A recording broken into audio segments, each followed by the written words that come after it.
May or may not involve putting in additional pipes and things like that. Sometimes it's a simple matter of changing the spray heads out where there were once sprayers that just sprayed in one direction only. Maybe you can go back and just put a 360-degree nozzle in there so that it sprays water out over a whole area. And that's such a simple job, anybody can do it. But do keep in mind that you may have to modify, the way that the area gets watered. Okay, so we've got a shady area, and what are we going to do with it as far as getting some height, getting some permanent plants? I always recommend that you do your permanent plants first. There are such things as what we call understory trees. You've got these big towering oaks, but you don't want to plant a bunch of low stuff. You'd like to have at least a few things in there that are somewhat higher. We actually have a number of trees that will do well in the shade of bigger trees, and they include some of the interesting things too. Like some of the Japanese maples, as long as it's moderately bright, will do just fine. You can put them in the ground or you can put them in pots. And by the way, that's another thing I should mention, is sometimes if you're dealing with really big trees, you're dealing with really big root systems. And you start to dig, and all of a sudden you're finding that, well, we've just got too many roots to really be able to dig a hole in that area. Go with decorative pots. They will work very well. And if you want to keep the maintenance to a minimum, sink them down maybe an inch into the ground and let them grow roots out through the bottom of the pot and into the ground. And you get to the point where they don't take any more frequent watering than the plants, that are planted in the soil. And sometimes, if you got an ash tree, if you have an oak tree, believe me, that root system can get so thick that it can be a problem digging a hole. But again, you're kind of creating a three-dimensional effect when you're using containers with things planted in. The one thing that I do recommend is if you're in a clay pot that has just that single hole in the bottom of the pot, drill some additional holes in the bottom of the pot. That's for two different reasons. That's, well, to help with drainage, first of all, because you can certainly have a situation where it starts to root through the bottom of the pot. Eventually that whole hole through the bottom of the pot gets filled with roots, and all of a sudden the plant no longer drains, and that's not a good thing for the plants growing in there. If the plant doesn't drain, then it's not going to do very well long term. If you put several holes in, you're going to help give it more areas to root through, plus you're going to do a great deal to help with the drainage. And any kind of clay pot, it's very, very simple to put additional holes in the bottom of the pot. Just go to any good lumber yard or whatever, get what we call a masonry bit. And standard clay pot, it'll take 10 seconds or less to go through that with a masonry bit. And you can put several holes in the bottom, and you'll always be better off. I recommend that anyway for putting most plants, in clay pots, simply because that one hole in the bottom, if it gets plugged, you've got some serious problems. But bigger things that will do well in a shady spot, you can use things like, I say, your Japanese maples make a pretty understory tree, and some of them just have beautiful, beautiful foliage patterns.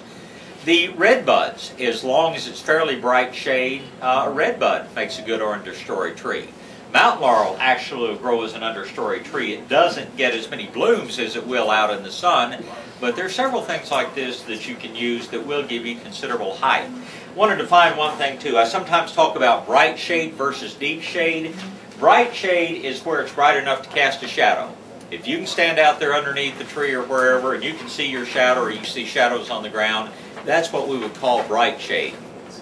If it's too shady to see a shadow, that's what we refer to as deep shade, and that produces, a few more complications, because everything that grows, like I say, needs some sunlight, and bright shade is far easier than deep shade. If you've got areas where you say, okay, this area over here has bright shade, whereas this area it's much deeper shade, plan on putting your hardscape materials, your swing, your fountain, your statuary, your bird bath, whatever. Try to concentrate those in your deeper shade areas, whereas your brighter shade areas leave for the plants, because things are always going to grow better with at least some sunlight. Now, there are other ways to get some vertical quality to it, even if you don't want to or don't have room to plant a tree. You can use, there are all sorts of interesting arbors, trellises, whatever different names we call them. Look through here, you'll see all different kinds of supports. And there are a number of vines that will do well in shady areas, especially things like English ivy will grow in even fairly deep shade. Confederate jasmine won't bloom as well in the shade, but it will certainly grow in the shade. Come on in.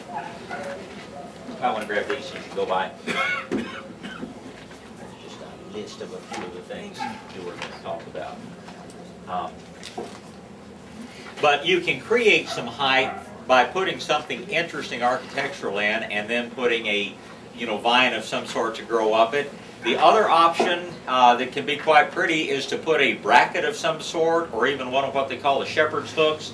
The tall metal things that come up, make a crook, that you can put a hanging basket or something like that on it. There are a number of different things that grow beautifully in a hanging basket. And again, you can really create that vertical interest by mounting a bracket on the side of the house, or putting one of the shepherd's hooks in, and putting some of the shade-loving things up off the ground. So you'll want to get some height into the area at least. The other thing you can do in a shady area, especially if it's up against a fence or a brick wall, is to plant some kind of ground cover that will actually grow up onto that surface. Now, two of the very best ones for growing up, one is English ivy, and the other is what we call fig ivy. And if you want to see an example of how well fig ivy grows, when you look at the far fence over here at the nursery, over on that far wall, you'll notice fig ivy growing along that fence back, it's at least part way back behind the greenhouse now. Do you know where we planted that fig ivy? Do you know where the closest plant is? It's out by the street.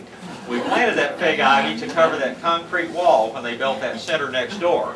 So I would say from the place that it's planted, the fig ivy has probably grown at least 150 feet down along that fence line now. But again, a shady area, there's nothing that really looks more cool and inviting than in effect a green wall. So if you have a fence or even the wall of your house, you can plant something like the fig ivy that thrives in the shade, and then just let it grow up, and it just creates a little kind of, I guess you call it a grotto, or just a little enclosure. And a green wall, a living green wall, is so much prettier than just bare brick or wood or whatever else. Yes, sir. Will that do any damage to a brick surface? Does it do any damage to brick or rock? It doesn't do any damage per se. Now, if you decide you don't like it and you pull it off, it's going to leave the little holdfast organs, are called, little things that it used to attach itself. And those are not real easy to get off. You'll scrub, or you'll sandblast, or you'll water blast, or something like that. But as far as damaging the mortar or the brick, no. You look at some of the colleges up in the Northeast that have had the Boston ivy or the English ivy growing on them for 150 years, and they're still pretty sound. My old house is over 100 years old. It's never had vine growing on it, and yet I have some mortar issues. Some of the mortar is going to have to be repointed. And I had a ground cover or vine growing on there. I'm sure that would have gotten the blame for having done the damage to the mortar. But no, mortar deteriorates over time, and the plants really are not going to contribute to that substantially. Yes, ma'am. Let me ask you, on ivies, do they attract termites not to grow on your houses? Absolutely not. Termites, two or three things about termites. Termites do not eat living wood, at least the termites we have in this area. Fortunately, the termites that we will, or hopefully that we will continue to have in this area. The so-called Formosan termite, which is a problem other places around the world, eats green wood. But all the termites that we have are what are called subterranean termites. They live in the ground and they eat dead wood. They do not eat live wood. And they're everywhere. I mean, I would worry if you could lay a board out in your yard somewhere and you come back 6 months later, I'd be a little worried if there weren't termites eating it, because it would mean your soil's pretty toxic one way or another. Termites are a normal thing. They're only a problem if they get into the woodwork of your house or garage or something like that. If you're really concerned about termites, put out beneficial nematodes. Same thing we put out for the grubs and the fleas. Kill termites very, very effectively. Now, if you have them in your home, you do have a problem. You probably need professional help to get rid of them. But again, they rarely do they come up from the outside. Termites almost always get into a house through what we call penetrations in the slab, where the pipes go through, or where there's a crack in the foundation or something. That's how termites get into the house. Having plants around, no, that's not going to increase your termite problems. If you have a wood mulch on the ground, it may increase the chance that you will see termites. But seeing termites and having a termite problem are two different things. I walk around my property, kick over old stumps and things. I cut down the cedars 15 years ago. Now I kick the stump over, and it's full of termites. That's Mother Nature's way of getting rid of dead wood. The earth would probably be 10 miles deep in dead trees if it weren't for the termites eating it up. So don't panic about ground covers and termites. Anything else before we go on? Okay. So have a plan and figure out, ways that you may want to create some vertical interest.